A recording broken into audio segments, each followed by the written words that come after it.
So hello all. ఈస్ట్రోజన్కి ఎంత ఉంటే టెస్టోస్టెరాన్కి ఎంత ఉండాలి. సో నీరజ గారు అయితే డెబ్యూ డైరెక్టర్. అసలు నేను ఎక్స్పెక్ట్ చేయలేదు ఒక లేడీ డెబ్యూ డైరెక్టర్ మూవీ ఎంత బాగా చేస్తారని. స్టోరీ నరేషన్ కూడా చాలా బాగా రాసుకున్నాను నీరజ గారు అయితే. సినిమా చాలా బాగా నచ్చింది. Simple story plot.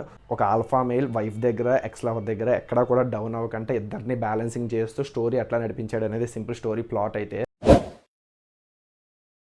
Lady director ఒక ఆల్ఫా మేల్ కోసం ఎంత బాగా నెరేట్ చేస్తారని అయితే నేను అనుకోలేదు. ఇది పర్టికులర్గా జనరేషన్ నాకు తెలిసి చాలా మందికి కనెక్ట్ అవుతుందని అనుకుంటున్నాను. అందులో పర్టికులర్గా ఇటువంటి మూవీస్కి ఆల్ఫా మేల్ టైప్ ఆఫ్ మూవీస్కి అయితే మాత్రం సిద్ధు జొన్నలగడ్డ వాయిస్ అయితే మాత్రం చాలా బాగుంటుంది. బట్ కమీడియన్ హర్ష స్క్రీన్ మీద కనిపించిన ప్రతిసారి అట్లీస్ట్ ఫ్యూ సెకండ్స్ అన్నా కూడా మనం స్మైల్ చేస్తాము. సో ఓవరాల్గా మూవీ అయితే మాత్రం ఈ 4 మెంబర్స్ మధ్యనే రొటేట్ అవుతూ ఉంటుంది. ఎక్కువ క్యారెక్టర్స్ అయితే ఉండవు.